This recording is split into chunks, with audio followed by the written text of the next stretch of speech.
Magic, a fantastic comedy. One hell piece dig. By G.K. Chesterton. The characters. He, in 14, well, it's a been termins of others to is Dumbledon and fining servisters infloated, 16. The Duke, Dr. Grimthorpe. The Reverend Cyril Smith Morris Carleon Hastings, the Duke's secretary, the stranger, Patricia Carleon. The action takes place in the Duke's drawing room. Go. Twi things that day. This play was presented under the management of Kenelm Foss at the Little Theatre, London, on November 7, 1913, with the following cast: the stranger Franklin Dial, Patricia Carleon, Miss Grace Croft, the Reverend Cyril Smith, O.P. Heggie, Dr. Grimthorpe, William Farron, the Duke, Fred Lewis Hastings, Frank Randall Morris, Carleon, Lionel Watts. The Prelude. Scene: A plantation of thin young trees, in a misty and rainy twilight, some woodland blossoms showing the patches on the earth between the stems. The stranger is discovered, a cloaked figure with a pointed hood. His costume might belong to modern or any other time, and the conical hood is so drawn over the head that little can be seen of the face. A distant voice, a woman's, is heard, half singing, half chanting, unintelligible words.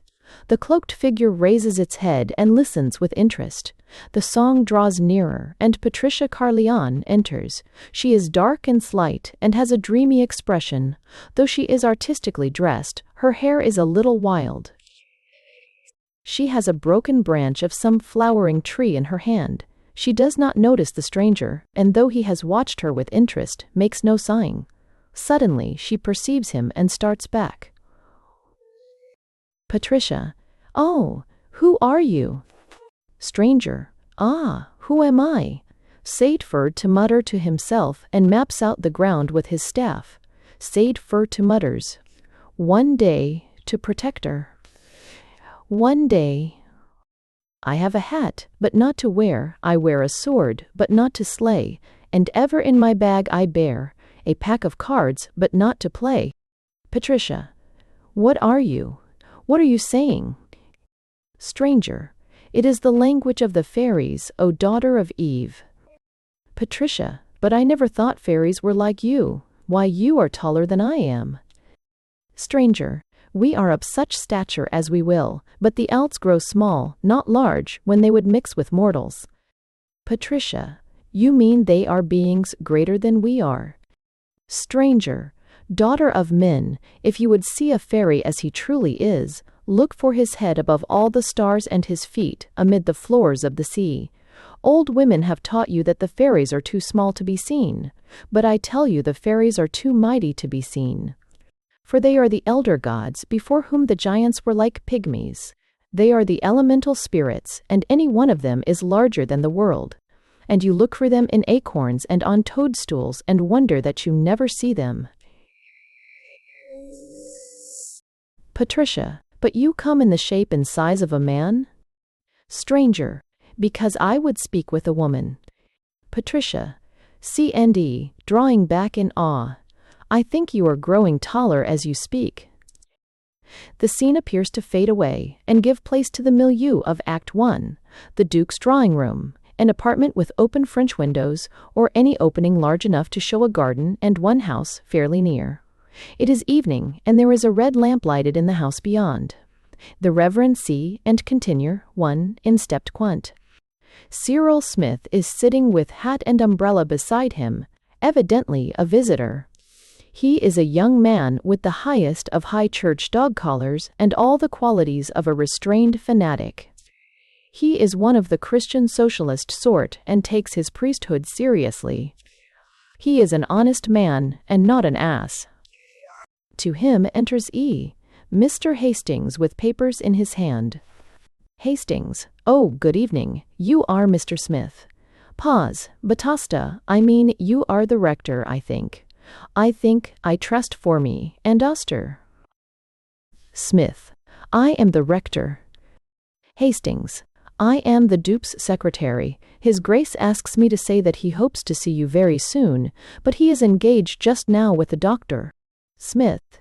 Is the Duke ill? Hastings, laughing. Oh no, the doctor has come to ask him to help some cause or other. The Duke is never ill. Smith. Is the doctor with him now? Hastings. Why, strictly speaking, he is not. The doctor has gone over the road to fetch a paper connected with his proposal. But he hasn't far to go, as you can see. That's his red lamp at the end of his grounds. Smith. Yes, I know. I am much obliged to you. I will wait as long as is necessary. Hastings. T.C.C. T. Haster. Oh, it won't be very long. Exit. I know, which dictates that. Enter by the garden doors Dr. Grimthorpe, reading an open paper. He is an old-fashioned practitioner, very much of a gentleman, and very carefully dressed in a slightly antiquated style. He's about 60 years old, and might have been a friend of Huxley's, in Tripegingene, Secrus or. Doctor. Folding up the paper. I beg your pardon, sir, I did not notice there was anyone here. Even there was anyone here. Smith. Amicably. I beg yours. I knew clergymen cannot expect to be expected. I only came to see the Duke about some local affairs. Doctor, smiling, stage. A smiling, stage 2020. And so, oddly enough, did I. But I suppose we should both like to get hold of him by a separate ear. Smith. Oh, there's no disguise as far as I'm concerned. I've joined this league for starting a model public house in the parish, and in plain words, I've come to ask His Grace for a subscription to it. Doctor. Grimly. Apundris and she, and as it happens, I have joined in the petition against the erection of a model public house in this parish. The similarity of our position grows with every instant. Smith. Yes, I think we must have been twins. Doctor. More good-humoredly. Well, what is a model public house? Do you mean a toy? Smith. I mean a place where Englishmen can get decent drink and drink it decently. Do you call that a toy? Doctor. No, I should call that a conjuring trick, or, in apology to your cloth, I will say a miracle. Smith. I accept the apology to my cloth. I am doing my duty as a priest. How can the Church have a right to make men fast if she does not allow them to feast? Doctor. And a. Bitterly. Smith. Yes, and when you've done curing them, you'll send them to me to be buried. Doctor. After a pause, laughing. Well, you have all the old doctrines. It is only fair you should have all the old jokes too. Smith. Laughing also. N.B. By the way, we call it a conjuring trick that poor people should drink moderately. Doctor. I call it a chemical discovery that alcohol is not a food. Smith. You don't drink wine yourself? Doctor. Mildly startled. Each drink wine. Well, what else is there to drink? Well, what else is there to drink? Smith. So drinking decently is a conjuring trick that you can do, anyhow? Doctor, still good-humoredly. Well, let us hope so. Talking about conjuring tricks, there is to be conjuring and all kinds of things here this afternoon. Smith. Conjuring? Indeed. Why is that? Enter. Hastings, with a letter in each hand. Hastings. His Grace will be with you presently. He asked me to deal with the business matter first of all. He gives a note to each of them. Its temper, Stancer 1, Stancer. Smith. Number 2 data, turning eagerly to the 10. Doctor, but this is rather splendid. The Duke's given L50 to the new public house. Hastings. The Duke is very liberal. Collects papers. Doctor. Examining his check. Very. But this is rather curious. He has also given L50 to the League for opposing the new public house. Hastings. The Duke is very liberal-minded. Exit. Exit. Smith. Staring at his check. Liberal-minded. Doctor. Sitting down and lighting a cigar. Well, yes, the Duke does suffer a little from absence. W.C. puts his cigar in his mouth and pulls during the pause of mind. He is all for compromise. Don't you know the kind of man who, when you talk to him about the 5 best breeds of dog, always ends up by buying a mongrel? The Duke is the kindest of men, and always trying to please everybody. He generally finishes by pleasing nobody. Smith. Yes, I think I know the sort of thing. Doctor. Take this conjuring, for instance. You know the Duke has 2 wards who are to live with him now? Smith. Yes, I heard something about a nephew and niece from Ireland. Doctor. The niece came from Ireland some months ago, but the nephew comes back from America tonight.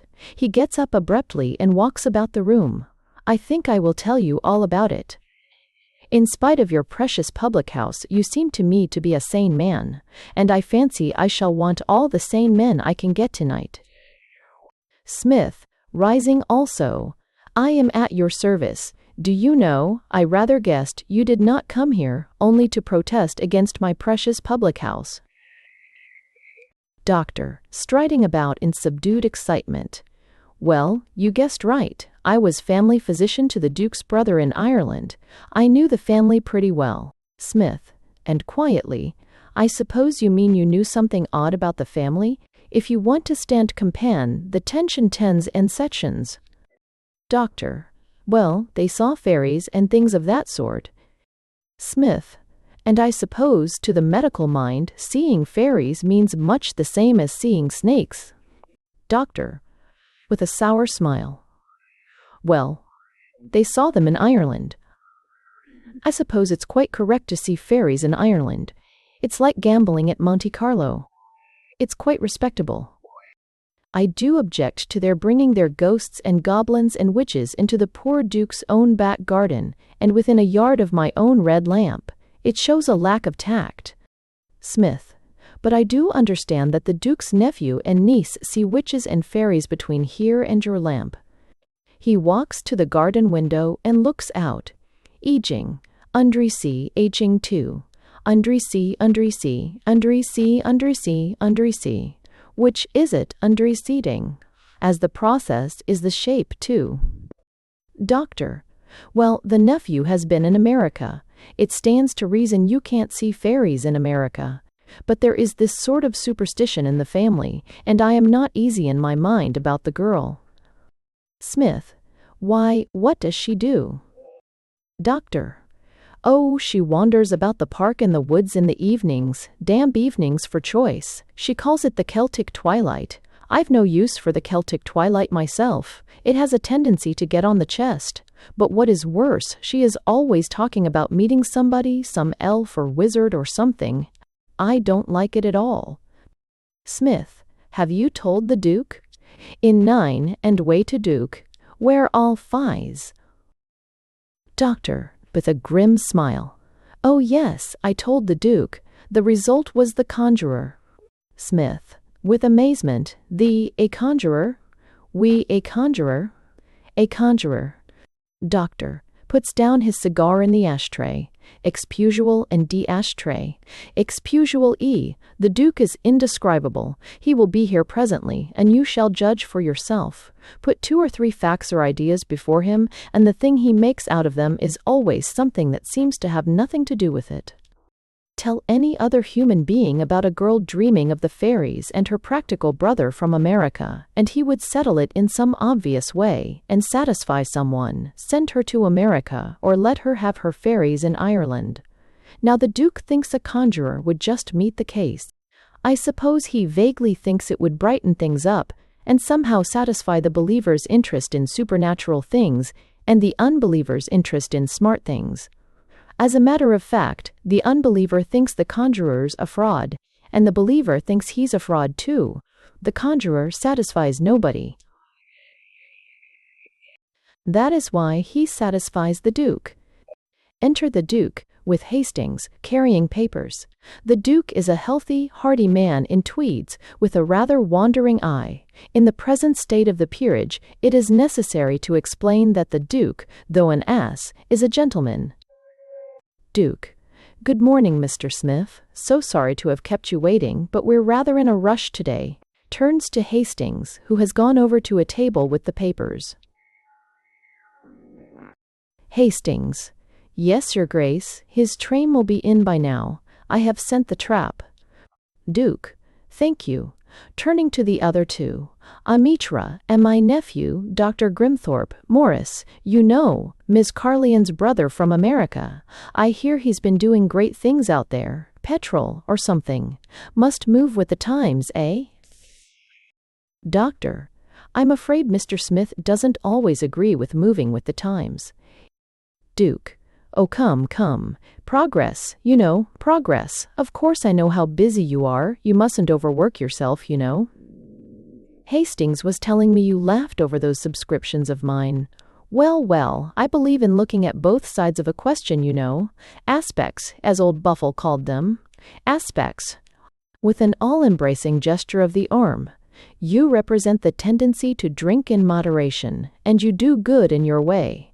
The doctor represents the tendency not to drink at all, and he does good in his way. We can't be ancient Britons, you know. A prolonged and puzzled silence, such as always follows the more abrupt of the Duke's associations or disassociations of thought. All mine were disassociations of thought. Smith: At last, faintly. Ancient Britons. Bussenza, W. Doctor: Toes Smith in a low voice. Don't bother, it's only his broad-mindedness. Duke: With unabated cheerfulness. I saw the place you're putting up for it, Mr. Smith. Very good work indeed. Art for the people, eh? I particularly liked that woodwork over the west door. I'm glad to see you're using the new sort of graining. Why, it all reminds one of the French Revolution. Way. Another silence. As the Duke lounges alertly about the room, Smith speaks to the doctor in an undertone. Smith: Does it remind you of the French Revolution? Doctor: As much as of anything else. His Grace never reminds me of anything.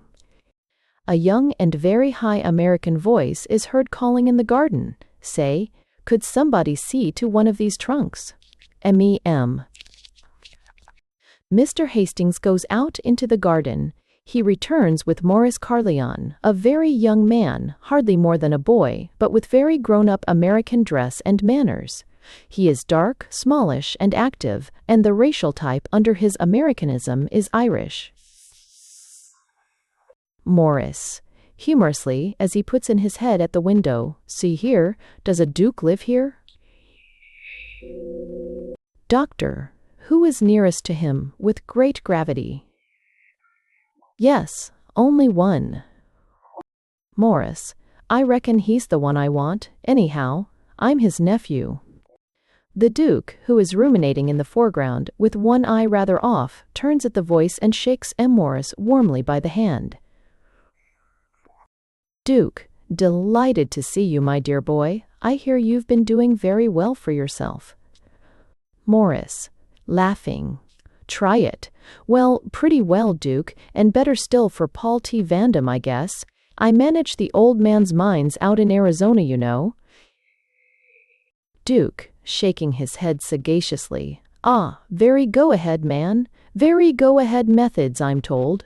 Well, I dare say he does a great deal of good with his money, and we can't go back to the Spanish Inquisition. Is silence, during which the three men look at each other. Morris, abruptly: And how's Patricia? Duke, a little hazily: Oh, she's very well, I think. She. He hesitates slightly. Second, one monks. Morris, smiling, Well then, where's Patricia? There is a slightly embarrassed pause and the doctor speaks. BER1, Stew. Doctor, Miss Carleon is walking about the grounds, I think. Morris goes to the garden doors and looks out. Morris, it's a mighty chilly night to choose. Does my sister commonly select such evenings to take the air and the damp? Doctor, after a pause. If I may say so, I quite agree with you.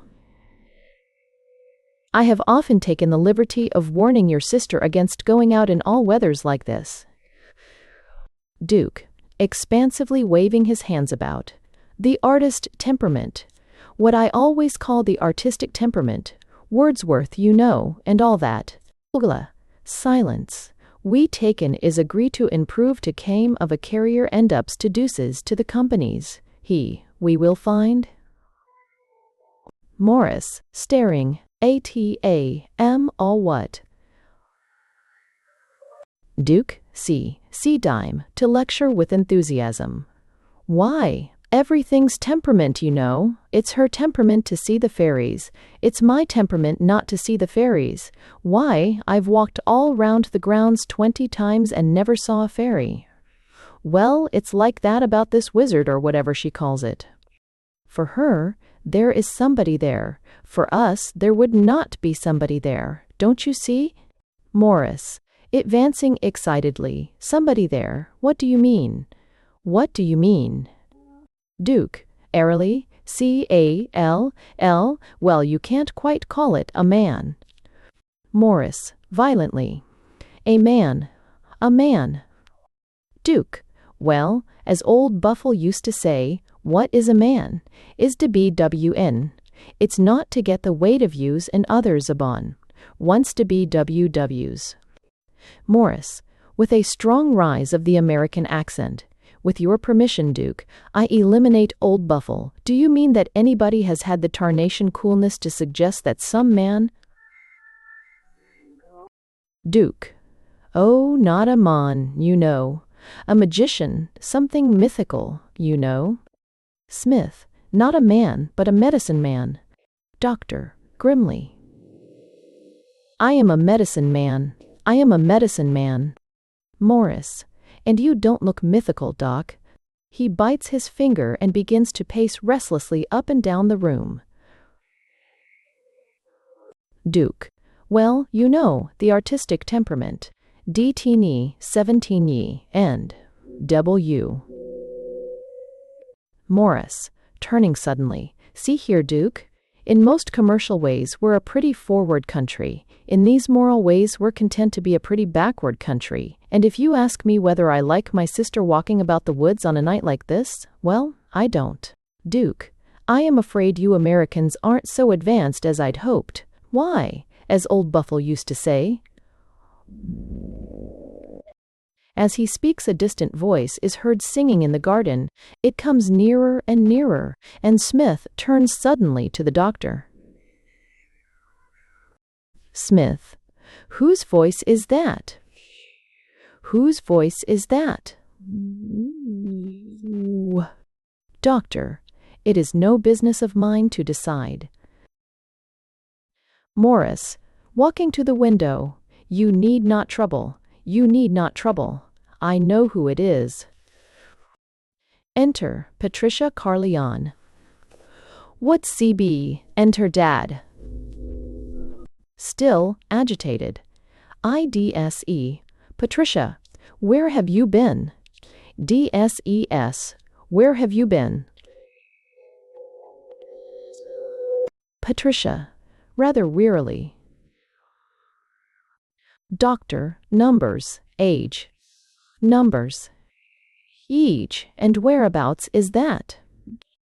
Patricia, it's rather different from other places. It's either nowhere, or it's wherever you are. Morris, sharply, has it any inhabitants?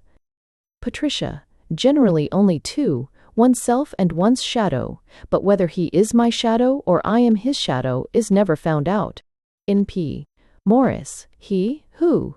Patricia, seeming to understand his annoyance for the first time, and smiling. "Oh, you needn't get conventional about it, Morris. He is not a mortal." "He is not a mortal." Morris. "What's his name?" Patricia. "We have no names there. You never really know anybody if you know his name." Morris. "What does he look like? And it do, about Luxpins on preferred to right sorchin men." Patricia. "I have only met him in the twilight. He seems robed in a long cloak, with a peaked cap or hood like the elves in my nursery stories. Sometimes when I look out of the window here, I see him passing round this house like a shadow, and see his pointed hood dark against the sunset or the rising of the moon." Smith. "What does he talk about?" Patricia. "He tells me the truth, very many true things. He is a wizard." Morris.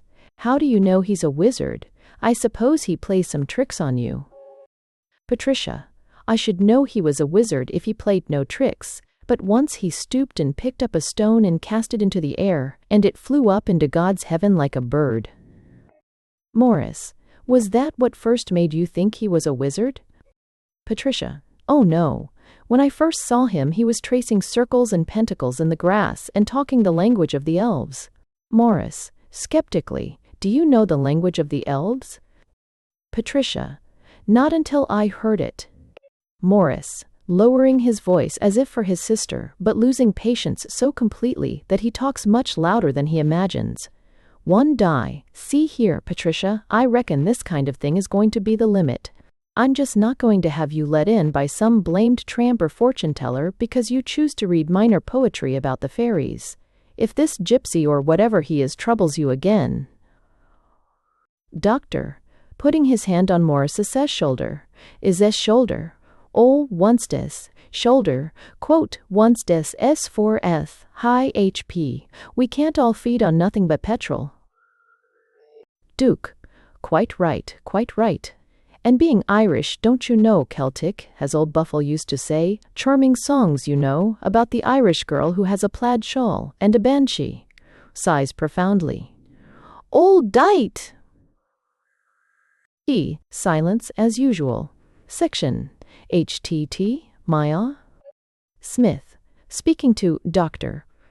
Bada Welling's that justings, speaking to don't shelling's for ustings that for Dr. Bada Welling's of the D, it's probably to the ender doctors, one inter ampures, sticking to other Bada Welling's into don'ter Bada Welling's. What heaven justings take sitting right, how con to rate, stroctors, Bada Welling's, and con to rated, and 1, flafe. Doctor. I consider a family superstition is better for the health than a family quarrel. He walks casually across to Patricia. Millie? Well, it must be nice to be young and still see all those stars and sunsets. We old buffers won't be too strict with you if your view of things sometimes gets a bit mixed up, shall we say. If the stars get loose about the grass by mistake, or if, once or twice, the sunset gets into the east, we should only say, dream as much as you like, dream for all mankind. Dream for us who can dream no longer. But do not quite forget the difference. Patricia. What difference? Doctor. The difference between the things that are beautiful and the things that are there. That red lamp over my door isn't beautiful, but it's there.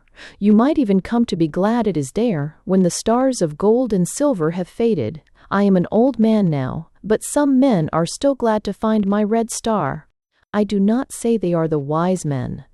Patricia. Somewhat affected. Yes, I know you are good to everybody. But don't you think there may be floating and spiritual stars which will last longer than the red lamps? Smith. With decision, yes. But they are fixed stars. Doctor. The red lamp will last my time. And, underfend, have witched him, to interest, to underfend, and ord it. What's a search day?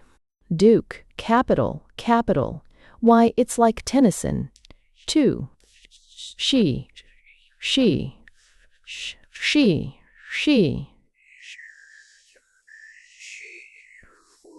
The red light disappears. No one sees it at first except Patricia, who points excitedly. See. Morris. What's the matter? What's the matter? Patricia. The red star is gone. Morris. Nonsense. Rushes to the garden doors. It's only somebody standing in front of it. Say, Duke, there's somebody standing in the garden. Patricia. Oh. Calmly. I told you he walked about the garden. I told you he walked about the garden. Morris. If it's that fortune teller of yours. Stressing. 1W, no W. Each time boat. Disappears into the garden, followed by the doctor, B doctor. Its Tellians is also what you have a major of acrosity to ride the P tries. Duke, staring, somebody in the garden. Really, this land campaign. Morris reappears rather breathless. End, du, and afford, century, ingrees to be action to adventure. Morris. A spry fellow, your friend. He slipped through my hands like a shadow. Patricia. I told you he was a shadow. Morris. Well, I guess there's going to be a shadow hunt. Got a lantern, Duke? Patricia. Oh, you need not trouble. He will come if I call him. She goes out into the garden and calls out some half-chanted and unintelligible words, somewhat like the song preceding her entrance. The red light reappears, and there is a slight sound as of fallen leaves shuffled by approaching feet. The cloaked stranger, with the pointed hood, is seen standing outside the garden doors. Patricia. You may enter all doors. The figure comes into the room. Each people into the room. Morris. Shutting the garden doors behind him. Now, see here, wizard, we've got you, and we know you're a fraud. Smith. THT. Quietly. T. Pardon me, I do not fancy that we know that. For myself, I must confess to something of the doctor's agnosticism. Morris. Excited, and turning almost with a snarl. I didn't know you parsons stuck up for any fables but your own. Smith. I stick up for the thing every man has a right to. Perhaps the only thing that every man has a right to. Morris. And what is that? Smith. The benefit of the doubt. Even your master, the petroleum millionaire, has a right to that, and I think he needs it more. Morris. I don't think there's much doubt about the question, Minister. I've met this sort of fellow often enough. The sort of fellow who wheedles money out of girls by telling them he can make stones disappear. Doctor. To the stranger. Do you say you can make stones disappear? Stranger. Yes, I can make stones disappear. Morris. Roughly, is a crust 8, is a crusted is a conifage, and train disappear. I reckon you're the kind of watch and chain disappear. Stranger. Yes, I know how to make a watch and chain disappear. Morris. And I should think you were pretty good at disappearing yourself. Stranger. I have done such a thing. Morris. With a sneer. Will you disappear now? Will you disappear now? Stranger. Awful, chaos, after reflection. Stay. No, I think I'll appear instead. He throws back his hood, showing the head of an intellectual-looking man, young, but rather worn. Then he unfastens his cloak and throws it off, emerging in complete modern evening dress. He advances down the room towards the Duke, taking out his watch as he does so. Good evening, Your Grace. I'm afraid I'm rather too early for the performance, but this gentleman, with a gesture towards Morris, seemed rather impatient for it to begin. Duke. Her rather at a loss. Oh, good evening. Why, really, are you the C.E.? C.E.C.E. and D. C.E.C. Stranger. 4. Bowing. She. Yes, I am the conjurer. There is general laughter, except from Patricia. As the others mingle and talk, the stranger goes up to her. Stranger. Very sadly. I am very sorry I am not a wizard. I am not a wizard. Patricia, I wish you were a thief instead. Stranger, have I committed a worse crime than thieving? Patricia, you have committed the cruelest crime, I think, that there is. Stranger, and what is the cruelest crime? Patricia, stealing a child's toy. Stranger, and what have I stolen? Patricia, a fairy tale. Curtain. Act I. The same room lighted more brilliantly an hour later in the evening. On one side, a table covered with packs of cards, pyramids, etc., at which the conjurer in evening dress is standing quietly setting out his tricks. A little more in the foreground, the Duke, NZC, and Seizings, NZC. UK 1ZCCCC. BK 1ZCC. Hastings, there are only a few small matters. Here are the programs of the entertainment your Grace wanted. Mr. Carleon wishes to see them very much. Duke, thanks. Takes the programs, we too takes the programs. Hastings, shall I carry them for your Grace? Duke, no, I shan't forget. Why, you've no idea how businesslike I am. We have to be, you know. See vaguely.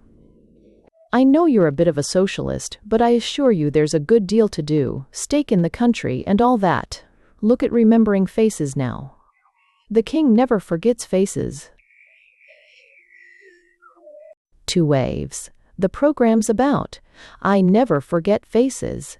ER28, Circustrons, H-Chen, Circustrons and Crowns, Circustrons, ER2 Buried Crowns, Circustrons and Quelns, ER2 Fens and Crimperens and Crowns, Circustrons and Crimberrains about Rens and Quelns in predictions and all grams about Rens and Chins and mind all grins, well, there and my nog and mine Ritrons and wens, you know.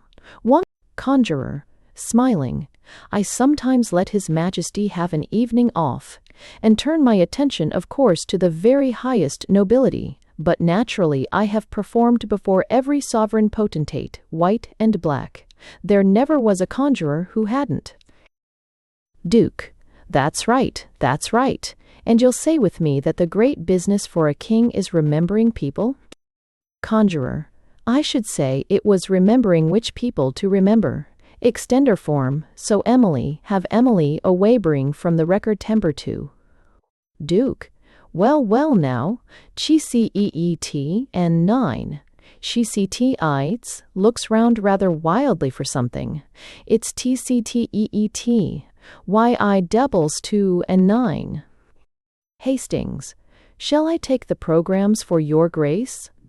Duke, picking them up. No, I shan't forget. Hastings, I have to go down the village about the wire to Stratford. The only other thing at all urgent is the militant vegetarians. Duke, the militant vegetarians. You've heard of them, I'm sure. Won't obey the law to the conjurer, so long as the government serves out meat. Conjurer, let them be comforted. There are a good many people who don't get much meat.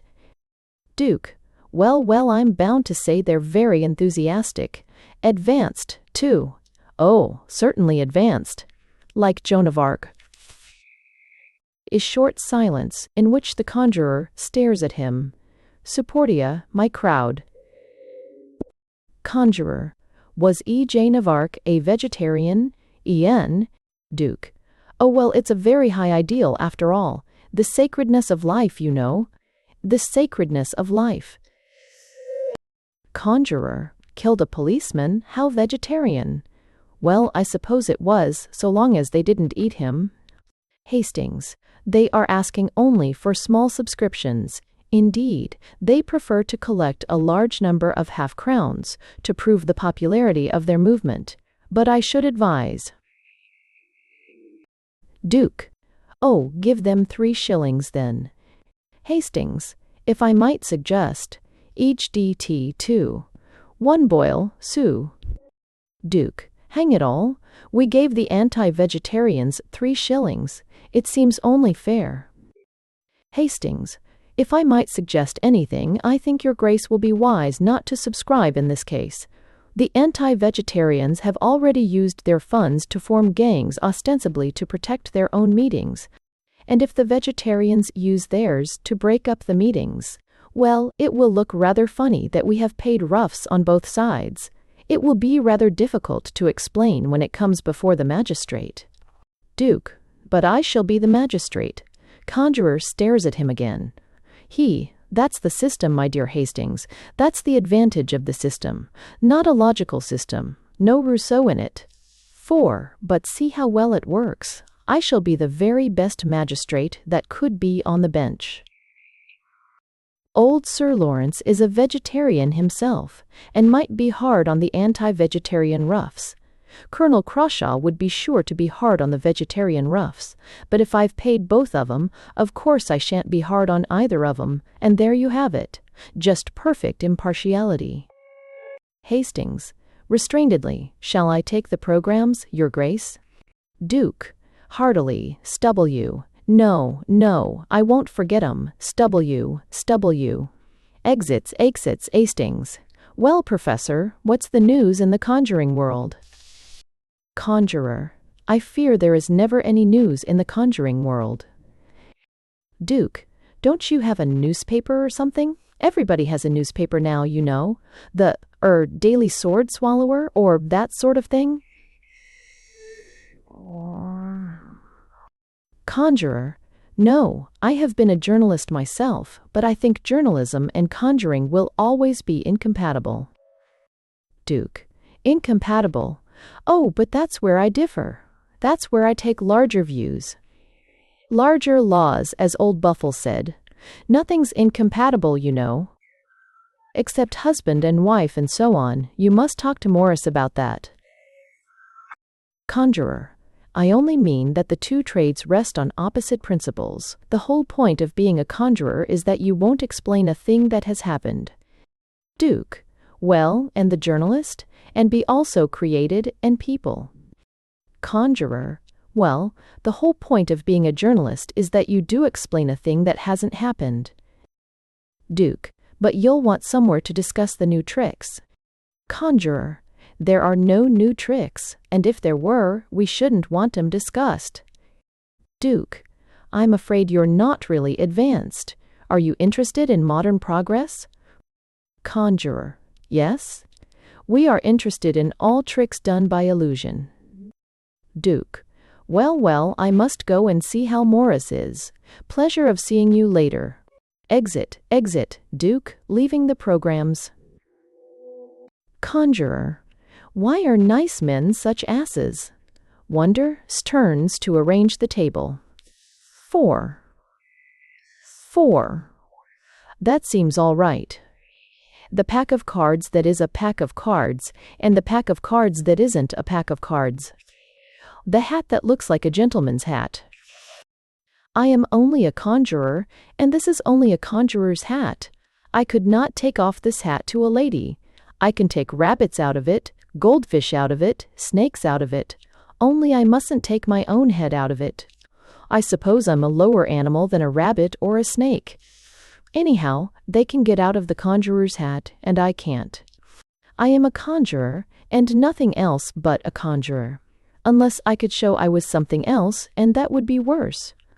He begins to dash the cards rather irregularly about the table. Enter Patricia. Hi, you. Patricia, see coldly. I beg your pardon. I came to get some programs. My uncle wants them.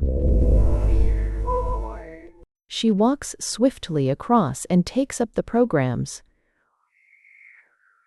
Conjurer, still dashing cards about the table. Might I speak to you a moment? Is he speak to you a moment? He puts his hands in his pockets, stares at the table, and his face assumes a sardonic expression. Patricia, pausing at the door. Eitri. Conjurer, I am the question. Patricia, and what have I to do with that? Conjurer, You have everything to do with it. I am the question, you, Mons tomb, selling. Patricia, angrily. Well, what am I? Well, what am I? Conjurer, you are the answer. Patricia, the answer to what? A Perry, what carries? Conjurer, C-E, C-E, C-E, C-E-Ca, C-I, and the Mesterer, Su-I, C-I-N-Z, C-C-E, C-I-M, C-I-N-Z, 4-C. The answer to me, C-I-M-M, C-I-M-I, thinkheim. You think I'm a liar because I walked about the fields with you and said I could make stones disappear. Well, so I can. I'm a conjurer. In mere point of fact, family. But if it had been a lie, I should have told it just the same. I would have told 20 such lies. You may or may not know why. Patricia, I know nothing about such lies. She puts her hand on the handle of the door, but the conjurer, who is sitting on the table and staring at his boots, does not notice the action, and goes on as in a sincere soliloquy. Conjurer, I don't know whether you have any notion of what it means to a man like me to talk to a lady like you, even on false pretenses. I am an adventurer. I am a blackguard, if one can earn the title by being in all the blackguard societies of the world. I have thought everything out by myself when I was a gutter snipe in Fleet Street, or, lower still, a journalist in Fleet Street. Before I met you, I never guessed that rich people ever thought at all. Well, that is all I have to say. We had some good conversations, didn't we? I am a liar. But I told you a great deal of the truth. He turns and resumes the arrangement of the table. 2 new, D, CBD, 2 new. It's a perier, which we do in terms of porches, which we stins and crowdes, which we indeed weary or, which we seem to adventures, or inside other eyes that we wait died out finally and counts. Patricia, thinking. Yes, you did tell me a great deal of the truth. You told me hundreds and thousands of truths, but you never told me the truth that one wants to know. Conjurer, and what is that? Patricia, turning back into the room. You never told me the truth about yourself. You never told me you were only the conjurer. Conjurer, I did not tell you that because I do not even know it. I do not know whether I am only the conjurer. Each point, but. Patricia, what do you mean? Conjurer, sometimes I am afraid I am something worse than the conjurer, and improvigible. And improvidual. Patricia, seriously, I cannot think of anything worse than a conjurer who does not call himself a conjurer. Conjurer, gloomily. There is something worse. Rallying himself. He has to make up new tricks, new patter, new nonsense, sometimes every night of his life. Mostly he has to do it in the beastly black cities of the Midlands and the North, where he can't get out into the country. Now and again he does it at some gentleman's country house, where he can get out into the country. Well, you know that actors and orators and all sorts of people like to rehearse their effects in the open air if they can. Well, as smiles. Well, as miles. You know that story of the great statesman who was heard by his own gardener saying, as he paced the garden, had I? Mr. Stev, Fidev. Speaker, received the smallest intimation that I could be called upon to speak this evening. W.F. But Tricia controls a smile, and he goes on with overwhelming enthusiasm. Well, conjurers are just the same. It takes some time to prepare an impromptu. A man like that walks about the woods and fields doing all his tricks beforehand and talking all sorts of gibberish because he thinks he is alone. One evening this man found he was not alone. He found a very beautiful child was watching him. Tricia, a child? A child? enforced ever to instinctions, to bill about H2 of subject, and wine. Conjurer. Yes, that was his first impression. He is an intimate friend of mine. I have known him all my life. He tells me he has since discovered she is not a child. She does not fulfill the definition. Patricia. What is the definition of a child? Conjurer. Somebody you can play with. Patricia. Mutra. Too abruptly. Conjurer. Smiling. I think it escaped your notice that it was raining. Patricia. Smiling faintly. Almost to Prij. And what did this friend of yours do? Conjurer. You have already told me what he did. He destroyed a fairy tale, for he created a fairy tale that he was bound to destroy. But number S swinging round suddenly on the table. Suppose, he said, the silly circles he was drawing for practice were really magic circles? Suppose, he said, the bosh he was talking was the language of the elves? Remember, he has read fairy tales as much as you have. Fairy tales are the only democratic institutions. All the classes have heard all the fairy tales. Do you blame him very much if he, too, tried to have a holiday in fairyland? Patricia. Simply, I blame him less than I did. But I still say there can be nothing worse than false magic, and, after all, it was he who brought the false magic. Conjurer. Rising from his seat, muster. Yes, it was she who brought the real magic. Enter Morris, in evening dress. He walks straight up to the conjuring table, and picks up one article after another, putting each down with a comment. R.G. Morris. I know that one. I know that. I know that. Let's see. That's the false bottom, I think. That works with a wire. I know that. It goes up the sleeve. That's the false bottom again. That's the substituted pack of cards. That. Patricia. Really, Morris, you mustn't talk as if you knew everything. Conjurer. Oh, I don't mind anyone knowing everything, Miss Carleon. There is something that is much more important than knowing how a thing is done. Morris. And what's that? Conjurer. Knowing how to do it. Morris. Becoming nasal again in anger. Son, that's so, eh? Being the high-toned conjurer because you can't any longer take all the sidewalk as a fairy. Patricia. RECC, Hida Su, forte-taking, and fortaking seriously to her brother. Hida ECCC, fixed Cardi. Really, Morris, you are very rude, and it's quite ridiculous to be rude. This gentleman was only practicing some tricks by himself in the garden. Come, shake hands or whatever men do when they apologize. Don't be silly. He won't turn you into a bowl of goldfish. Morris. Reluctantly. Well, I guess that's so. Offering his hand. Shake. You. Shake. They shake hands. Well, turn me into a bowl of goldfish anyhow, Professor. I understand that when you do produce a bowl of goldfish, they are generally slips of carrot. That is so, Professor? Conjurer. Sharply. Yes. C produces a bowl of goldfish from his tail pockets and holds it under the other's nose. Quote, Schweitin. Judge for yourself. Morris.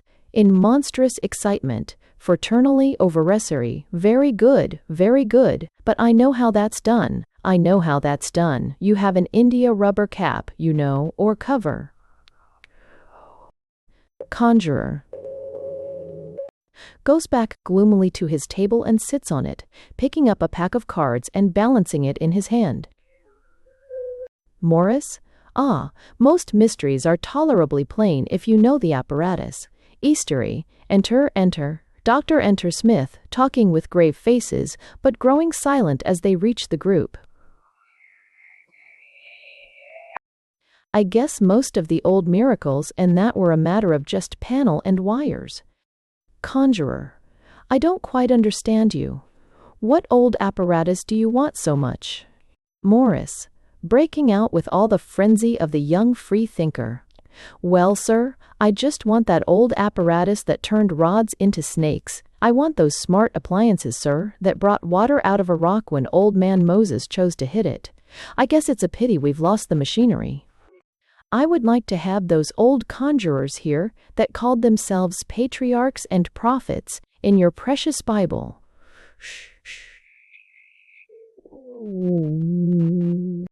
Patricia. Morris, you mustn't talk like that. Morris. Well, I don't believe in religion. WSE, WSE. Doctor. A-side, all A-side. Hush, hush. Nobody but women believe in religion. Patricia, humorously. I think this is a fitting opportunity to show you another ancient conjuring trick. Doctor, which one is that? Patricia, the vanishing lady. Exit, Patricia. Patricia. Smith, there is one part of their old apparatus I regret especially being lost. Morris, still, excited, nigh, Acalius, 1, yes. Smith, the apparatus for writing the book of Job. Morris, well, well, they didn't know everything in those old times. Smith, no, and in those old times they knew they didn't. Dreamily, where shall wisdom be found, and what is the place of understanding? Conjurer, somewhere in America, I believe. Smith, still dreamily, SPHT, Marja, Marja, SPHT, Marja, Marja, is TT first came, ins TP, HTT, stream, commenda, first T, is TPH teens TC, our teen prustes is demage T. The deep saith it is not in me, the sea saith it is not with me. Death and destruction say we have heard tell of it. God understandeth the way thereof, and he knoweth the plan. For he looketh to the ends of the earth, and seeth under the whole heaven. But to man he hath said, Behold, the fear of the Lord that is wisdom, and to depart from evil is understanding. Turn suddenly to the Get Doctor. How's that for agnosticism, Dr. Grimthorpe? What a pity that apparatus is lost. Morris. Well, you may just smile how you choose, I reckon. But I say the conjurer here could be the biggest man in the big blessed centuries if he could just show us how the holy old tricks were done. We must say this for old man Moses, that he was in advance of his time. When he did the old tricks, they were new tricks. He got the pull on the public. He could do his tricks before grown men, great bearded fighting men who could win battles and sing psalms. But this modern conjuring is all behind the times. That's why they only do it with schoolboys. There isn't a trick on that table. I don't know. The whole trade's as dead as mutton, and not half so satisfying. Why, he pointing to the conjurer brought out a bowl of goldfish just now, an old trick that anybody could do. Conjurer. Oh, I quite agree. The apparatus is perfectly simple. By the way, let me have a look at those goldfish of yours, will you? Morris. Steechens, I angrily. I'm not a paid play actor come here to conjure. I'm not here to do stale tricks. I'm here to see through 'em. I say it's an old trick and... Conjurer. True, but as you said, we never show it except to schoolboys.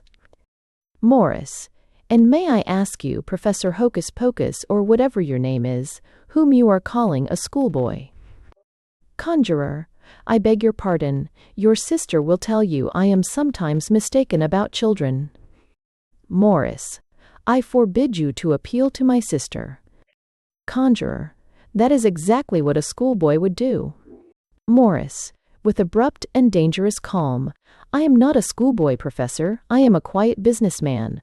But I tell you, in the country I come from, the hand of a quiet businessman goes to his hip pocket at an insult like that. Conjurer. Said, fiercely. Let it go to his pocket. I thought the hand of a quiet businessman more often went to someone else's pocket. Morris. You, 2WE. Puts his hand to his hip. The doctor puts his hand on his shoulder. I, 6. Doctor. Gentlemen, I think you are both forgetting yourselves. Conjurer. Perhaps. His tone sinks suddenly to weariness. I ask pardon for what I said.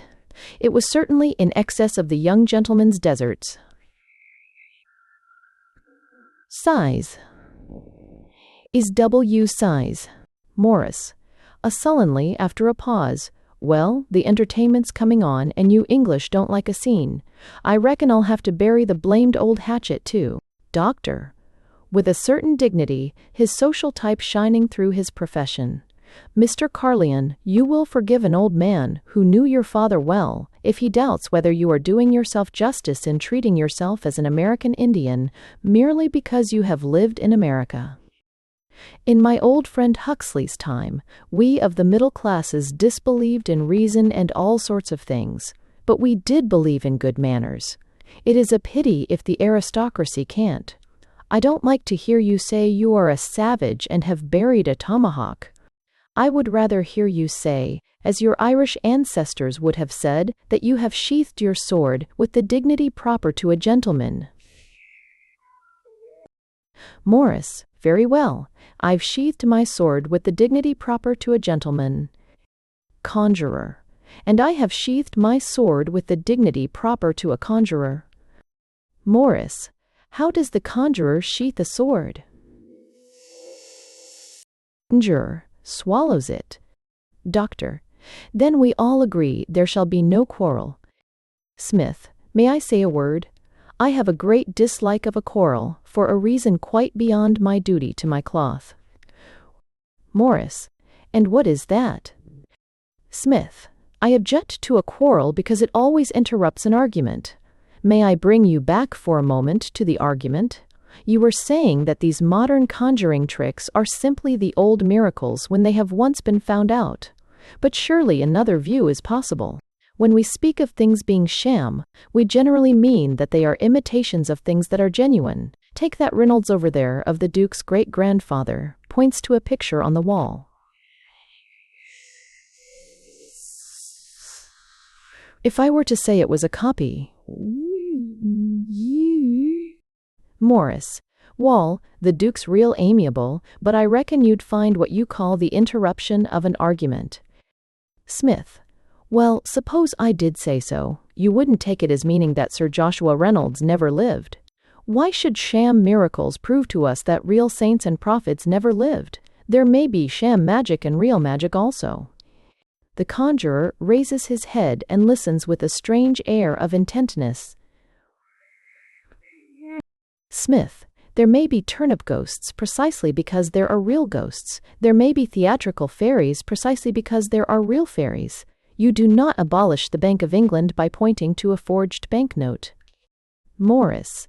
I hope the professor enjoys being called a forged banknote. Conjurer. Almost as much as being called the prospectus of some American companies. Doctor. Gentlemen. Conjurer. I am sorry. Morris. Wall, let's have the argument first, then I guess we can have the quarrel afterwards. I'll clean this house of some encumbrances. See here, Mr. Smith, I'm not putting anything on your real miracle notion. I say, and science says, that there's a cause for everything. Science will find out that cause, and sooner or later your old miracle will look mighty mean. Sooner or later science will botanize a bit on your turnip ghosts and make you look turnips yourselves for having taken any. I say, CMI, CMI, CMI, CMI, CMI, CMIM, CMI, VMIM, VMIM, CMI, and like Amboverite, VMI will look turnips, CMI too. Doctor. In a low voice to Smith, I don't like this peaceful argument of yours. The boy is getting much too excited. Morris. You say old man Reynolds lived, and science don't say no. He turns excitedly to the picture. But I guess he's dead now, and you'll no more raise your saints and prophets from the dead than you'll raise the Duke's great-grandfather to dance on that wall. The picture begins to sway slightly to and fro on the wall. W, CC, and fro, On the wall. Doctor, why, the picture is moving. Morris, turning furiously on the conjurer. You were in the room before us. Do you reckon that will take us in? You can do all that with wires. Conjurer, motionless and without looking up from the table. Nessin, stable. Yes, I could do all that with wires. Morris, and you reckoned I shouldn't know. He laughs with a high crowing laugh. One Tessie, that's how the derned dirty spiritualists do all their tricks. They say they can make the furniture move of itself. If it does move, they move it, and we mean to know how. A chair falls over with a slight crash. Important. Morris almost staggers and momentarily fights for breath and words.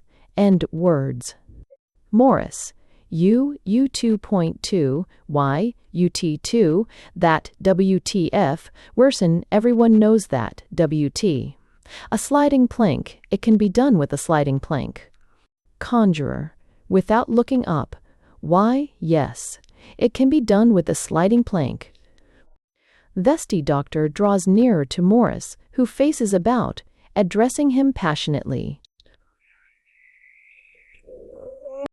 Morris, you were right on the spot, Doc, when you talked about that red lamp of yours. That red lamp is the light of science that will put out all the lanterns of your turnip ghosts. It's a consuming fire, Doctor, but it is the red light of the morning. Points at it in exalted enthusiasm. Your priests can no more stop that light from shining, or change its color and its radiance, than Joshua could stop the sun and moon. Laughs savagely. Why? Why, a real fairy in an elfin cloak strayed too near the lamp an hour or two ago, and it turned him into a common society clown with a white tie. The lamp at the end of the garden turns blue. They all look at it in silence. B. Morris, splitting the silence on a high unnatural note. Squiddery. Wait a bit, I've got you. I'll have you. Squids, he strides wildly up and down the room, biting his finger. You put a wire. You know, that can't be it. Way, one. Doctor, speaking to him soothingly. Well, just at this moment, we need not inquire. Sue. Morris, turning on him furiously. You call yourself a man of science, and you dare to tell me not to inquire? Smith, we only mean that for the moment you might let it alone. Morris, violently, no, priest, I will not let it alone, pacing the room again. Sue, could it be done with mirrors? He clasps his brow. We have a mirrors. We have a mirror. We see, or Sue, Farley, or see, is, with a shout. I've got it. We remen, light. Why not? If you throw a green light on a red light. Ooh, sudden silence. One own ets accidents are dust for own ets accidents. One own ets certain to falling. One own ets are dust for peopler. Smith, quietly to the doctor. You don't get blue. They only of all the 18 matures, you rated that they feel physically to the guide. Doctor, stepping across to the conjurer, if you have done this trick, for God's sake undo it. After a silence, the light turns red again. Morris, dashing suddenly to the glass doors and examining them. It's the glass. You've been doing something to the glass. He stops suddenly, and there is a long silence. One, if there is a long silence. Conjurer, still without moving. I don't think you will find anything wrong with the glass. Morris, bursting open the glass doors with a crash. Then I'll find out what's wrong with the lamp. Disappears into the garden. Doctor, it is still a wet night, I am afraid. Smith, yes. and somebody else will be wandering about the garden now. Through the broken glass doors, Morris E. can be seen marching backwards and forwards with swifter and swifter steps. Smith, I suppose in this case the Celtic twilight will not get on the chest. Doctor, oh, if it were only the chest. Patricia, where is my brother? There is an embarrassed silence, in which the conjurer answers, "Off, why?" Conjurer, I am afraid he is walking about in fairyland. Patricia, but he mustn't go out on a night like this, it's very dangerous. Conjurer, yes, it is very dangerous, he might meet a fairy. Patricia, what do you mean? Conjurer, you went out in this sort of weather and you met this sort of fairy, and so far it has only brought you sorrow. Patricia, I am going out to find my brother. She goes out into the garden through the open doors. Mamma. Smith, after a silence, very suddenly, what is that noise? She is not singing those songs to him, is she? Conjurer, no, he does not understand the language of the elves. Smith, but what are all those cries and gasps I hear? Conjurer, the normal noises, I believe, of a quiet businessman. Doctor, sir, I can understand your being bitter, for I admit you have been uncivilly received, but to speak like that just now, see time. Patricia reappears at the garden doors, very pale. Patricia, can I speak to the doctor? Doctor, my dear lady, certainly. Shall I fetch the Duke? Patricia, I would prefer the doctor. Smith, can I be of any use? Patricia, I only want the doctor. She goes out again, followed by Dr. Grimthorpe. The others look at each other. ESTU. Smith, quietly. That last was a wonderful trick of yours. Conjurer, thank you. I suppose you mean it was the only one you didn't see through. Smith, something of the kind, I confess. Your last trick was the best trick I have ever seen. It is so good that I wish you had not done it. Conjurer, and so do I. Smith, how do you mean? Do you wish you had never been a conjurer? As particular, from tits, an ember. Conjurer, I wish I had never been born. Who? Exit conjurer. A. Silence. The doctor enters very grave. Doctor, it is all right so far. We have brought him back. Smith, drawing near to him. You told me there was mental trouble with the girl. Doctor, looking at him steadily. Ste. Nimber, I told you there was mental trouble in the family. Smith, after a silence. Where is Mr. Morris Carleon? Doctor, I have got him into bed in the next room. His sister is looking after him. Smith, his sister? Oh, then do you believe in fairies? Doctor, believe in fairies? What do you mean? Smith, at least you put the person who does believe in them in charge of the person who doesn't. Doctor, well, I suppose I do. Smith, you don't think she'll keep him awake all night with fairy tales? Doctor, certainly not. Smith, you don't think she'll throw the medicine bottle out of window and administer, a dewdrop, or anything of that sort? Or a four-leaved clover, say? Doctor, no, of course not. Smith, I only ask because you scientific men are a little hard on us clergymen. You don't believe in a priesthood, but you'll admit I'm more really a priest than this conjurer is really a magician. You've been talking a lot about the Bible and the higher criticism. But even by the higher criticism, the Bible is older than the language of the elves, which was, as far as I can make out, invented this afternoon. But Miss Carleon believed in the wizard. Miss Carleon believed in the language of the elves. And you put her in charge of an invalid without a flicker of doubt, because you trust women. Doctor, very seriously. Well else, well else, yes, I trust women.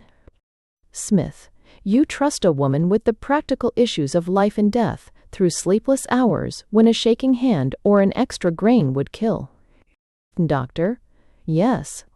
Smith, but if the woman gets up to go to early service at my church, you call her weak-minded and say that nobody but women can believe in religion. Doctor, I should never call this woman weak-minded. No, by God, not even if she went to church. Smith, yet there are many as strong-minded who believe passionately in going to church. Doctor, weren't there as many who believed passionately in Apollo? Smith, and what harm came of believing in Apollo? And what a mass of harm may have come of not believing in Apollo? Does it never strike you that doubt can be a madness, as well be faith? That asking questions may be a disease, as well as proclaiming doctrines? You talk of religious mania. Is there no such thing as irreligious mania? Is there no such thing in the house at this moment? Doctor, then you think no one should question at all. In K. Rather enforced, Hill. Smith, with passion, pointing to the next room. E-stage, I think that is what comes of questioning. Why can't you leave the universe alone and let it mean what it likes? Why shouldn't the thunder be Jupiter? More men have made themselves silly by wondering what the devil it was if it wasn't Jupiter. Dr. T. L. looking at him. Do you believe in your own religion? Smith, returning the look equally steadily. It's FD2. Suppose I don't, I should still be a fool to question it. The child who doubts about Santa Claus has insomnia. The child who believes has a good night's rest. Doctor, you are a pragmatist. Enter Duke absent-mindedly. E-start, idea. Smith, that is what the lawyers call vulgar abuse. But I do appeal to practice. Here is a family over which you tell me a mental calamity hovers. Here is the boy who questions everything and a girl who can believe anything. Upon which has the curse fallen? Duke, talking about the pragmatists, I'm glad to hear. Ah, very forward movement. I suppose Roosevelt now. Still, silence. F. Still. Citron, why, look at the Insurance Act. Doctor, I would rather not. Duke, ench 80h colondry 8 enchiate menio of eat enchiate. Offer at baking a prejudice. You doctors, you know. Well, I never had any myself. No, silence. Now and no, stay. Will help you and again as addition to go to the merchant to faulty dollars and addos. Doctor, sea-breaking, the silence in unusual exasperation. I-N-E, what? I-N-E what? Duke, and never had any Marcanas myself. Wouldn't touch 'em. Silence. Well, I must speak to Hastings. Exit Duke. Duke, aimlessly. Well. Doctor, exploding. Well, of all the Testini and Treatines stores to turns. Smith, you asked me just now which member of the family had inherited the family madness. Smith, yes, I did. Doctor, in a low, emphatic voice, on my living soul, I believe it must be the Duke.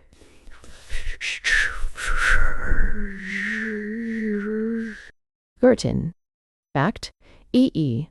Room partly darkened, a table with a lamp on it, and an empty chair. From room next door, faint and occasional sounds of the tossing or talking of the invalid. East. Enter Dr. Grimthorpe with a rather careworn air and a medicine bottle in his hand. He puts it on the table and sits down in the chair as if keeping a vigil. Enter Conjurer, carrying his bag and cloaked for departure. As he crosses the room, the doctor rises and calls after him. Whoa, fur. Doctor, forgive me, but may I detain you for one moment? I suppose you are aware that, he hesitates, that there have been rather grave developments in the case of illness which happened after your performance. I would not say, of course, because of your performance. Conjurer, thank you. ID, how come? Doctor, slightly encouraged, but speaking very carefully. One Hertz des is des SSS, one Hertz des is desirally an element of importance in physiological troubles, and your triumphs this evening were really so extraordinary that I cannot pretend to dismiss them from my patient's case. He is at present in a state somewhat analogous to delirium, but in which he can still partially ask and answer questions. The question he continually asks is how you managed to do your last trick. Conjurer, ah, my last trick. Doctor, now I was wondering whether we could make any arrangement which would be fair to you in the matter. Would it be possible for you to give me in confidence the means of satisfying this fixed idea he seems to have got? He hesitates again and picks his words more slowly. This special condition of semi-delirious disputation is a rare one, and connected in my experience with rather unfortunate cases. Conjurer, looking at him steadily. Doctor, rather taken aback for the first time. Really, you ask me an unfair question. I could not explain the fine shades of these things to a layman. And even if... Conjurer, still looking at him, still looking at him. And don't you think you ask me a rather unfair question, Dr. Grimthorpe? If yours is a professional secret, is not mine a professional secret too? If you may hide truth from the world, why may not I? You don't tell your tricks, I don't tell my tricks. Doctor, with some heat, ours are not tricks, ours are not tricks. In that will be, and make 4 bookas and variants with apsers. Conjurer, reflectively, each to age. No one can be sure of that till the tricks are told. Doctor, but the public can see a doctor's cures as plain as WCM. Conjurer, yes, as plain as they saw the red lamp over his door this evening. Cailman eat. Doctor, after a pause, your secret, of course, would be strictly kept by everyone involved. Conjurer, oh, of course, people in delirium always keep secrets strictly. Doctor, no one sees the patient but his sister and myself. Conjurer, starts slightly, munch SNT togethers. Yes, his sister. Is she very anxious? Doctor, in a lower voice, Swat, what would you suppose, what would you suppose? Conjurer throws himself into the chair, his cloak slipping back from his evening dress. He ruminates for a short space and then speaks. Conjurer, Doctor, there are about 1,000 reasons why I should not tell you how I really did that trick. But one will suffice, because it is the most practical of all. Doctor, well, and why shouldn't you tell me? Conjurer, because you wouldn't believe me if I did. Silence, the doctor, looking at him curiously. Now, enter the fee duke, with papers in his hand. His usual gaiety of manner has a rather forced air, owing to the fact that by some vague sick-room associations he walks as if on tiptoe and begins to speak in a sort of loud or shrill whisper. This he fortunately forgets and falls into his more natural voice. Duke, Butch trait, 100 Butch trait 22 U6, Butch trait freight 22 Fimes, Hunstead, Hunstraight, 100 Butch trait freight 100 Butch trait freight 1 quant, 100 Butch trait freight freight 1 quan, in fact rates the Butch prater and Penned Street when straight prate rates in the Butch better than I could, 100 Munst prate for position. Silence. Doctor, of course the professor feels considerable reluctance in the matter. He points out that his secrets are an essential part of his profession.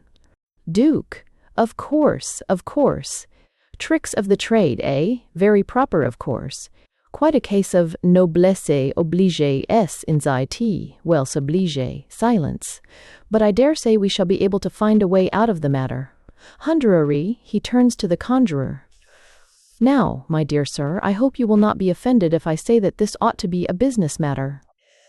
We are asking you for a piece of your professional work and knowledge, and if I may have the pleasure of writing you a check.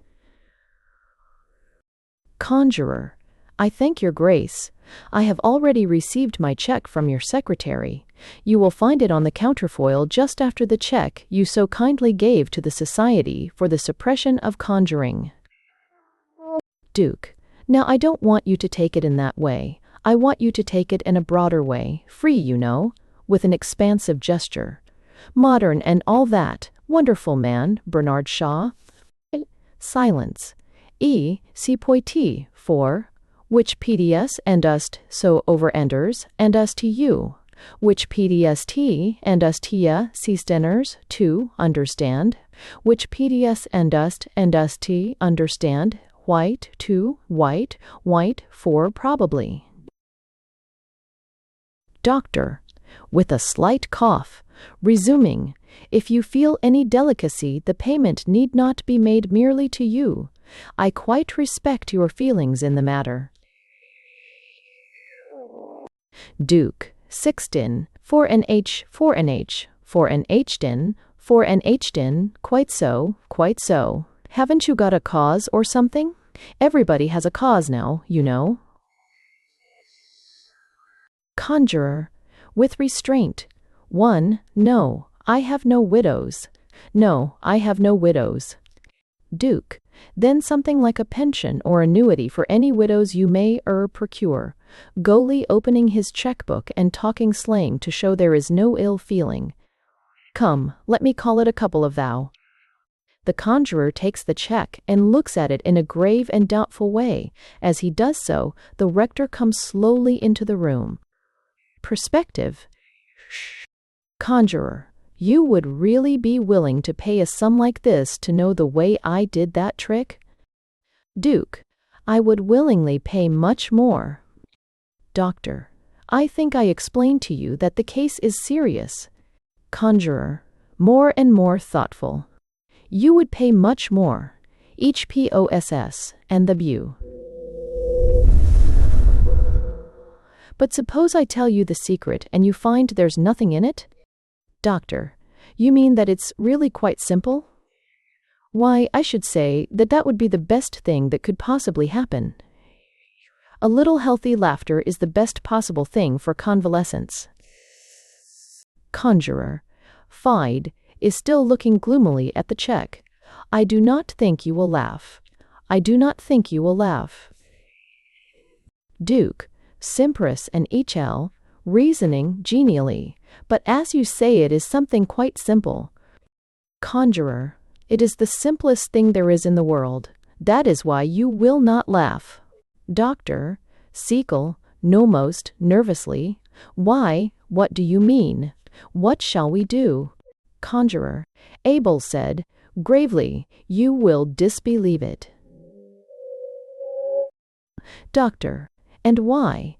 Conjurer, because it is so simple. Stepchen, he springs suddenly to his feet, the check still in his hand. Rai, you ask me how I really did the last trick. I will tell you how I did the last trick. I did it by magic. D2, Duke and D Doctor stare at him motionless, but the Reverend Smith starts and takes a step nearer the table.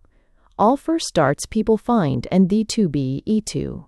One step T2, one step T2 is a mind, and Zeno, one step 2 is a mind step T2, the B, the D2 SGT, one za DT2. Doctor, astonished and angry, but study, you really mean that you take the check and then tell us it was only magic? Conjurer, pulling the check to pieces. Fine.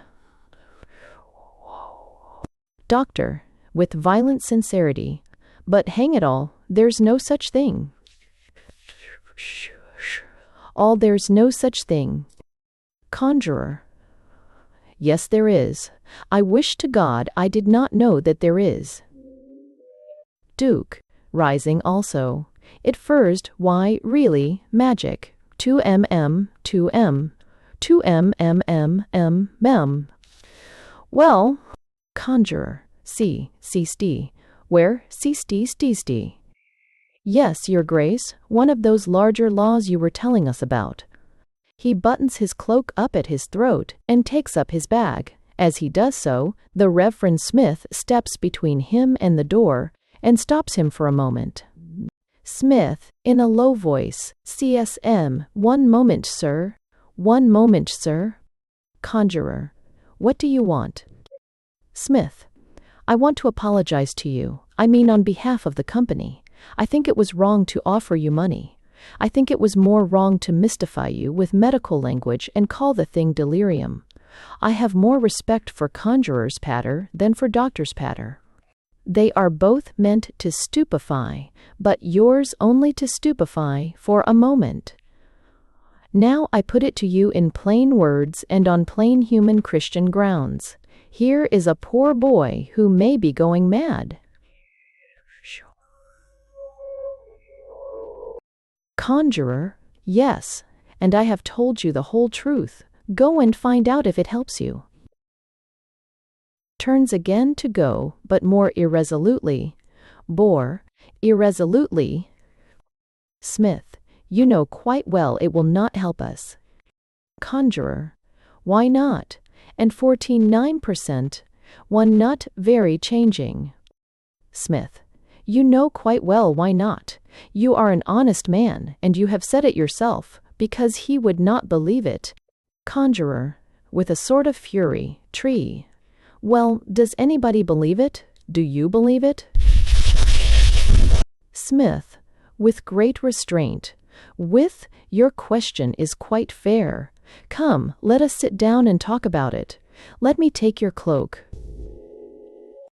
Conjurer, I will take off my cloak when you take off your coat. Smith, it's smiling. It's an entry. Why? Do you want me to fight? Conjurer, I violently. Is to be. I want you to be martyred. I want you to bear witness to your own creed. I say these things are supernatural. But what the devil are you for if you don't believe in a miracle?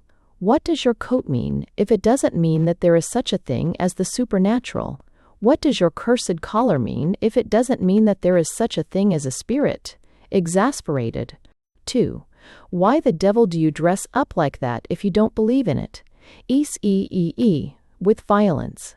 With violence. Or perhaps you don't believe in devils. Smith, I believe. H62A. Conjurer, yes, I wish I could disbelieve. Enter Patricia pale and in the slight negligee of the amateur nurse. IDS, the Bishes. Patricia, may I speak to the conjurer? Importance tool. We produced by Yen, and continuer to read in the book, we may be older's tool. In something may host to December's, what it was doing stew. You can be much to be conjurers or before dinners are be weaver other students. Smith, untracting and forward. Once to people, you want the doctor. You want the doctor. Patricia, no, the conjurer. Doctor, are there any developments? And people be in intersters and cheated, for many other towns, because intersters and practices in intersters and impressible. Patricia, I only want to speak to the conjurer. It's nadas, the parches, for 2 onions in other pieces, worst fortunes. It's able to work of the bada, so creation, work 12 cantras, it's even intermation to the people to others, or 12 conjurers. They all withdraw, either at the garden or the other doors. A Patricia walks up to bid, conjurer. Patricia, you must tell me how you did the trick. You will. I know you will. Oh, I know my poor brother was rude to you. He's rude to everybody. E.B. breaks down, but he's such a little boy. Conjurer, I suppose you know there are things men never tell to women, They are too horrible. Patricia. Yes, and there are things women never tell to men. They also are too horrible. I am here to hear them all. Conjurer. Do you really mean I may say anything I like? However dark it is, however dreadful it is, however damnable it is. Patricia. I have gone through too much to be terrified now. Tell me the very worst. Conjurer. I will tell you the very worst. I fell in love with you when I first saw you. In sex. Sits down and crosses his legs. 1 point T, 1 sweek. 1 point T. 1 point T is that just about sex week, and fertrol is that T batrediate. Patricia. Drawing back. IE told me I looked like a child and CTE29. Conjurer. I told a lie. Patricia. Oh, Mrs. Terrible. Conjurer. I was in love. I took an opportunity. You believed quite simply that I was a magician, but T. Patricia. It is terrible. It is terrible. I never believed you were a magician. Conjurer. Astounded. Never believed I was a magician. Never deshin. Patricia. I always knew you were a man. Conjurer. Doing whatever passionate things people do on the stage. I am a man, and you are a woman, and all the elves have gone to Elfland, and all the devils to hell, and you and I will walk out of this great vulgar house and be married. Everyone is crazy in this house tonight, I think. As if you could marry me. Oh my God, oh my God. Patricia. This is the first time you have failed in courage. Conjurer. What do you mean? Patricia. I mean to draw your attention to the fact that you have recently made an offer. I accept it. Conjurer. Oh, it's nonsense, it's nonsense. How can a man marry an archangel, let alone a lady? My mother was a lady, and she married a dying fiddler who tramped the roads, and the mixture plays the cat and banjo with my body and soul. I can see my mother now cooking food in dirtier and dirtier lodgings, darning socks with weaker and weaker eyes when she might have worn pearls by consenting to be a rational person. Patricia. And she might have grown pearls by consenting to be an oyster. Conjurer. Seriously, Ender, 4. There was little pleasure in her life. Patricia. There is little, a very little, in everybody's. The question is, what kind? We can't turn life into a pleasure, but we can choose such pleasures as are worthy of us and our immortal souls. Your mother chose, and I have chosen. Conjurer. Staring, immortal souls. W2, and I suppose if I knelt down to worship you, you and everyone else would laugh. Patricia. With a smile of perversity. Well, I think this is a more comfortable way. She sits down suddenly beside him in a sort of domestic way and goes on talking. Way, I can. Way, first. I can.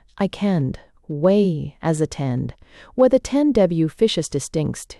Yes, I'll do everything your mother did, not so well, of course. I'll darn that conjurer's hat, but tend, and cook the conjurer's dinner.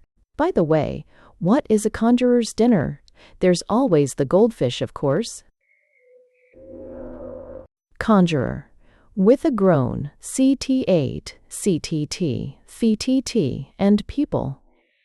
With a groan, but important explained, do evi, and carrion to dia.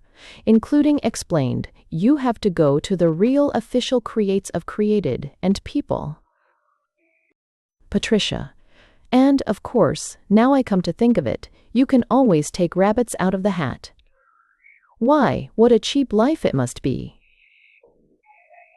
How do you cook rabbits? I insist on knowing all the tricks. Conjurer. I don't think I know whether I'm on my head or my heels.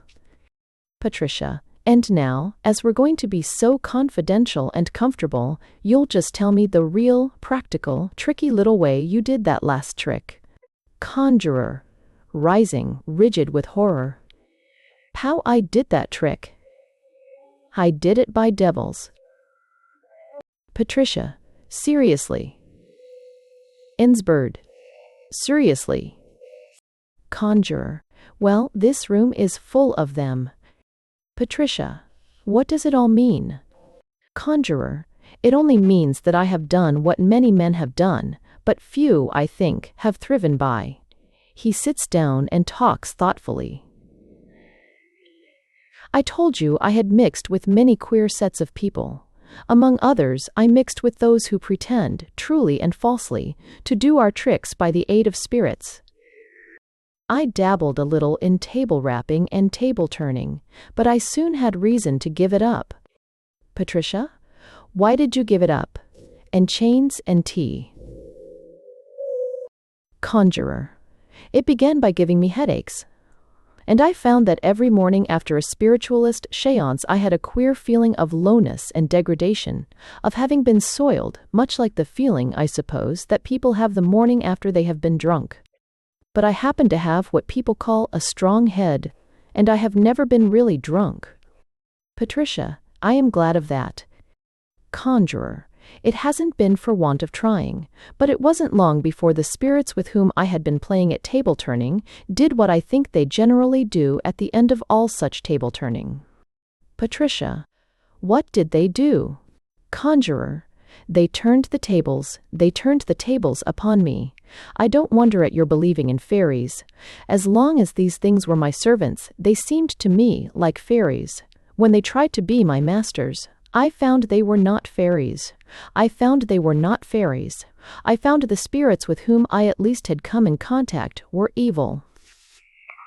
Awfully, unnaturally evil. Patricia, did they say so?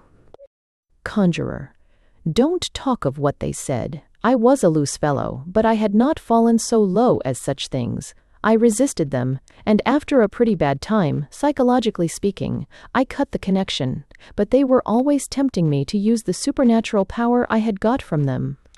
It was not very great, but it was enough to move things about, to alter lights, and so on. I don't know whether you realize that it's rather a strain on a man to drink bad coffee at a coffee stall when he knows he has just enough magic in him to make a bottle of champagne walk out of an empty shop. Patricia, I think you behaved very well. Conjurer, and bitterly. And when I fell at last, it was for nothing half so clean and Christian as champagne. In black blind pride and anger and all kinds of heathenry, because of the impudence of a schoolboy, I called on the fiends and they obeyed. Patricia, touches his arm. Poor fellow, poor fellow. Conjurer, your goodness is the only goodness that never goes wrong. Patricia, and what are we to do with Morris? I believe you now, my dear. Conjurer, there is no bigot like the atheist, I must think. 2 walks towards the garden windows. The other men reappear to arrest his movement. 1 St. 8. Doctor, where are you going? Conjurer, I am going to ask the God whose enemies I have served, if I am still worthy to save a child. Exit into garden, he paces up and down exactly as Morris has done. As he does so, Patricia slowly goes out, and a long silence follows, during which the remaining men stir and stamp very restlessly. The darkness increases. It is long before anyone speaks. What? Doctor, dung, abruptly. Remarkable, man that conjurer, clever man, curious man, very curious man. Very curious man, a kind of man, you know. Brum, Lord bless us, what's that? Duke, what's what, eh? What's what? What's what? Doctor, I swear I heard a footstep. Enter Hastings with papers. Burrs, shell. Duke, why, Hastings, we thought you were a ghost. You must be, looking white or something. Hastings, I have brought back the answer of the anti-vegetarians. I mean the vegetarians. Drops 1 or 2 papers. Duke: Why, Hastings, you are looking white. Hastings: I ask your Grace's pardon. I had a slight shock on entering the room. Doctor: A shock? What shock? What shock? Hastings: It is the first time, I think, that your Grace's work has been disturbed by any private feelings of mine. I shall not trouble your Grace with them. It will not occur again. Exit HTS. Hastings: Duke: What an extraordinary fellow. I wonder if... DTM suddenly stops speaking. God. Doctor, after a long silence, in a low voice to Smith: How do you feel? Smith: I feel I must have a window shut, or I must have it open, and I don't know which it is. Another long silence. Much. A loch is the one to two sto as the wanch. It's preferred today, mach, 1 2. Smith, crying out suddenly in the dark: In God's name, go! In God's name, go! Doctor, I jumping up rather in a tremble. I double wheeze. Ces a double wheeze closing and restix from weans tending from ween is again, and experience to I double wheeze that of a restix question to all the bettering carriest to questions am courting up rather in a tremble. Smith, it was not you whom I told to go. Doctor, no, 60 fimes, but I think I will go. This room is simply horrible. He marches towards the door. See, for, hups done, to is. Duke, a jumping up and bustling about, altering cards, papers, etc., on tables. Room horrible, no. HMB begins to run quicker round the room, flapping his hands like fins. Only a little crowded, and I don't seem to know all the people. We can't like everybody, these large at-homes. Tumbles onto a chair. Was CMMMMMMMTPP to a chair. Conjurer. Reappearing at the garden doors. GEG, why free? Why fart? Why 4HIG? Why fought is the bossed order I called you. It is the last order I shall give. Doctor, rising rather shakily.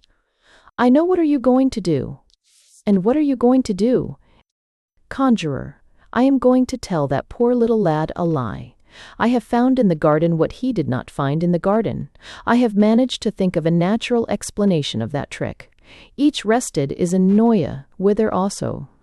Doctor, warmly moved. It's Istopedia. I think you are something like a great man. Can I take your explanation to him now? Conjurer, grimly, but no thank you. I will take it myself. Exit into the other room. 2. 4. Duke, uneasily. We all felt devilish queer just now. Wonderful things there are in the world. Silence as usual. Experience as usual. Experience as the must of differently to restrits and state must. Understanding probraced in mustrits, or based understanding must, what's well that is it people word to others the garden, or actually, Highlands as this warning musters. Smith, I think there has been more than electricity in all this. Enter Patricia, still pale, but radiant. Radiant. Patricia, oh, Morris is ever so much better. The conjurer has told him such a good story of how the trick was done. Conjurer. Duke, Professor, we owe you 1,000 thanks. Doctor, really, you have doubled your claim to originality. Smith, it is much more marvelous to explain a miracle than to work a miracle. What was your explanation, by the way? Conjurer, I shall not tell you. Smith, starting. We starting, indeed? Why not? Conjurer, Because God and the demons and that immortal mystery that you deny has been in this room tonight, because you know it has been here, because you have felt it here, because you know the spirits as well as I do and fear them as much as I do. Well, and a Jew, in a stitule of Carius. Conjurer. Because all this would not avail, if I told you the lie I told Morris Carlion about how I did that trick. Nith. Well, 6 and Beatty for the symbol is indaption. In a Beatty 14, into end, what is the US words in the circuit traced, can spin too. Conjurer. You would believe it as he believed it. You cannot think of pointing to the lamp how that trick could be done naturally. I alone found out how it could be done, after I had done it by magic, but if I tell you a natural way of doing it. IMM, Sinisi, MIM. Smith. Well, DUMID. 2. Conjurer. Half an hour after I have left this house, you will be all saying how it was done. Conjurer buttons up his cloak and advances to free Patricia. And advances to Freecha. Gunjer. Goodbye, bye. Patricia. I shall not say goodbye. Patricia. Yes, that fairy tale has really and truly come to an end. Looks at him a little in the old mystical manner.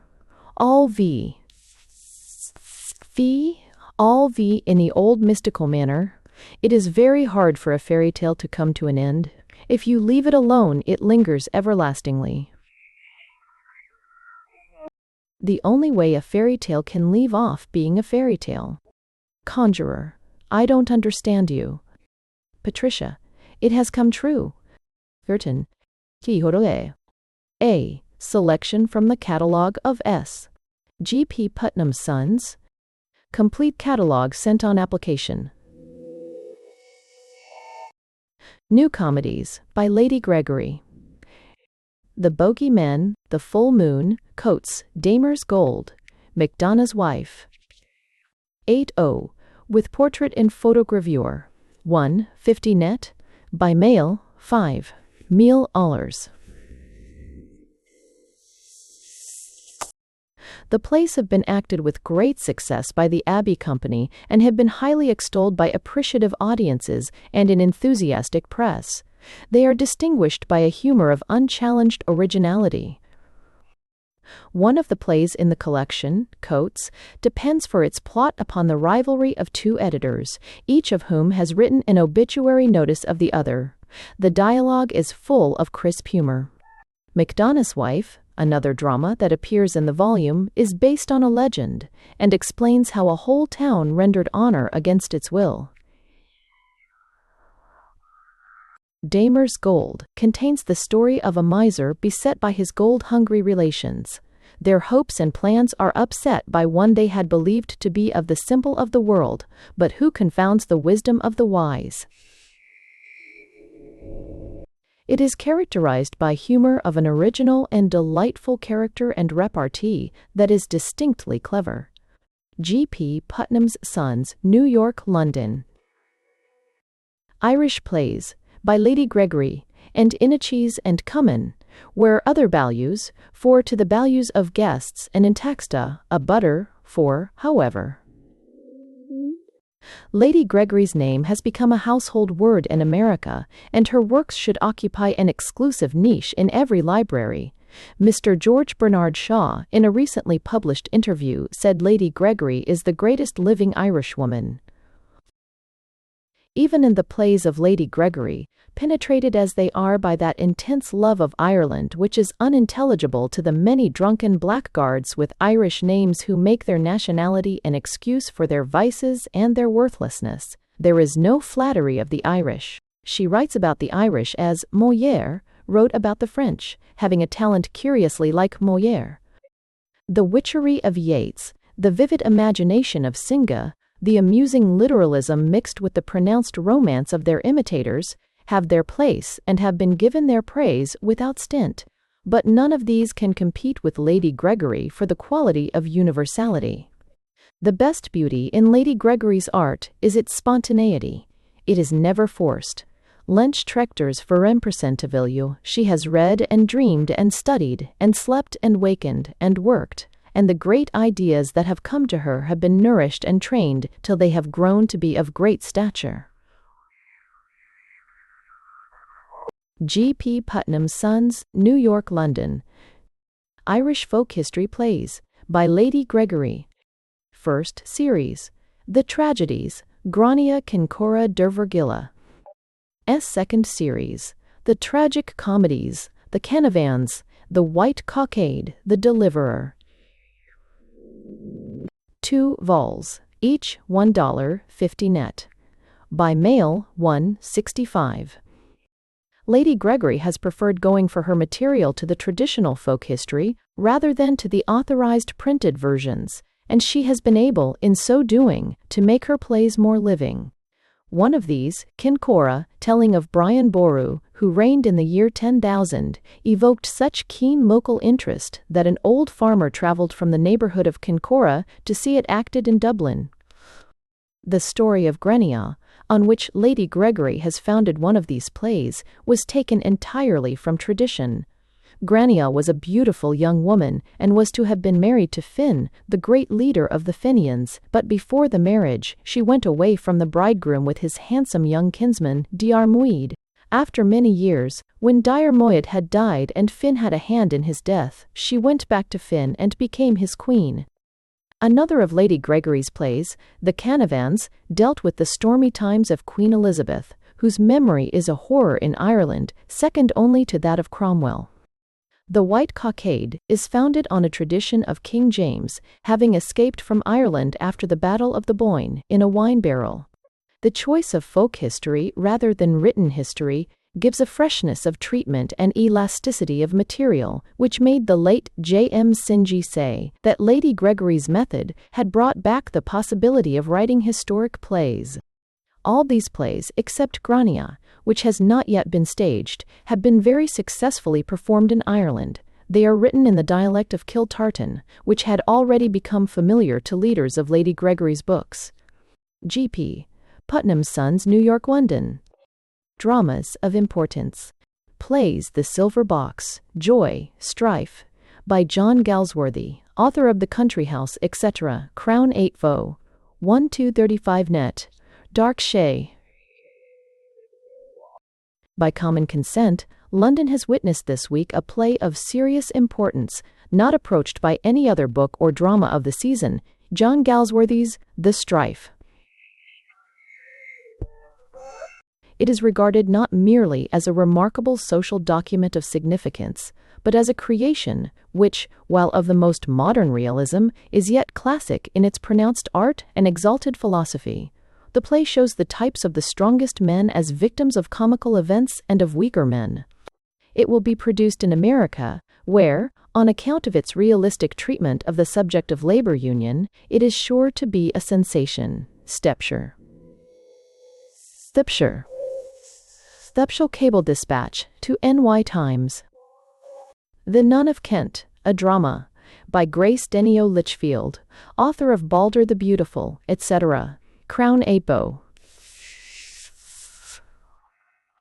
In this drama, the pure essentials of dramatic writing are rarely blended. 1 LC in 2 Thou, the foundation for the stirring play, is a pathetic episode given in Froude's LC2, IDL. LC2, 1 LC2 Thous. The lines of the poem, while full of thought, are also characterized by fervor and beauty. The strength of the play is centered upon a few characters. The Nun of Kent may be described as a fascinating dramatic story. Hyatt's Baltimore News. Isdra, a tragedy in 3 acts, by Louis V. Fallu, Crown 8 vo. Cloth. 1.25 net. There are both grace and strength in this drama, and it also possesses the movement and spirit needed for presentation upon the stage. Some of the figures used are striking and beautiful, quite free from excess, and sometimes almost austere in their restraint. The characters are clearly individualized and a just balance is preserved in the action. The outlook, New York, New York. New York G.P. Putnam's Sons, London. Thanks for listening to Magic by G.K. Chesterton.